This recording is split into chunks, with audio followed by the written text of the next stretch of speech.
எத்தனையோ மலைகள் உண்டு, எங்கெங்கோ கோவில்கள் சென்றதுண்டு.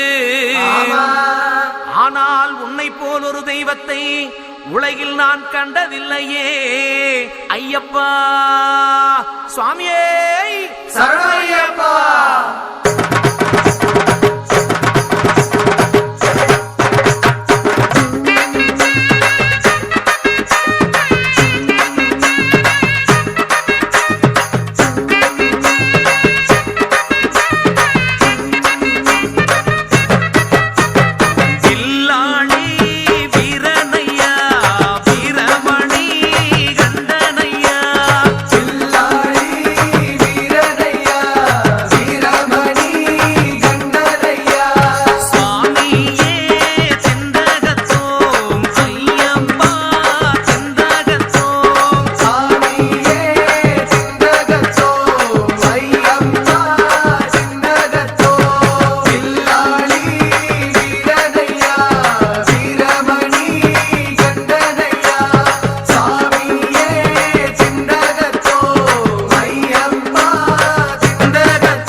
பாலன் என்போம், மோகன ரூபன் என்போம், பில்லாளி வீரன் என்போம், வீரமணி கண்டன் என்போம், பந்தளராஜன் என்போம், பம்பாவாசன் என்போம், கலியுக வரதன் என்போம், காந்தமலை வாசன் என்போம், சத்குருநாதன் என்போம், சாந்த சரூபன் என்போம், ஆனந்த சித்தன் என்போம், ஹரிகர சுதன் என்போம், ஈசனுக்கு மகனாம், ஈடில்லா தெய்வமாம், குழந்தையாய் இருப்பானாம், பக்தர் குறையெல்லாம் தீர்ப்பானாம், ஏழைக்கு அருள்பவனாம், நம்ம குல சுவாமியாம்.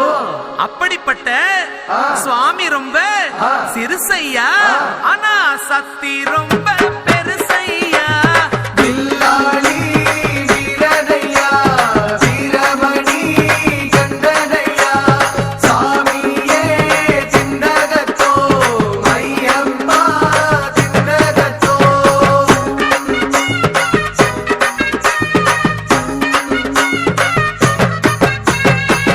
அச்சங்கோவில் அரசன் என்போம், ஆரியங்காவு ஐயன் என்போம், குலத்துப்புளை பாலன் என்போம், எரிமேலி ஸ்ரீதர்ம சாஸ்தாவென்போம், சொரிமுத்து ஐயனார் அப்பன் என்போம், ஜோதிச ரூபன் என்போம், மகர்ஷி மர்தன் என்போம், மணிகண்ட சுவாமி என்போம், சுகுணவிலாசன் என்போம், சுந்தர ரூபன் என்போம், ஜாதி மத பேதமில்லா கடவுளாம், சத்திய வடிவான தெய்வமாம், ஆபத்தில் காப்பவனாம், அன்னதான பிரபுவாம், உலகத்தின் முப்பற்ற தெய்வமாம், சோதனைகள் செய்வானாம், ஆனா கைவிட மாட்டானாம்.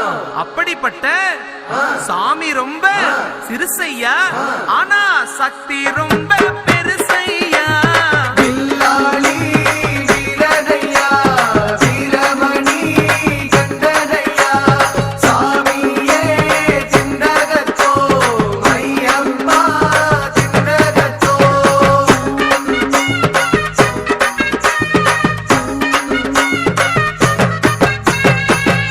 பூலோகநாதன் என்போம், பூமி பிரபஞ்சன் என்போம், ராஜாதிராஜன் என்போம், ராஜமணிகண்ட சுவாமி என்போம், ஸ்ரீதர்ம சாஸ்தா தெய்வம் என்போம், தருணீதர கண்டன் என்போம், பொன்னம்பளவாசன் என்போம், தேவாதி தேவன் என்போம், மங்களமூர்த்தி என்போம், மகர ஜோதி என்போம், சகலகலா வல்லவனாம், சந்தன பிரியனாம், நெய் அபிஷேக பிரியனாம், சபரிமலையில் வாழ்பவனாம், பக்தர் உயிரில் கலந்தவனாம், பாசமான சுவாமியாம்.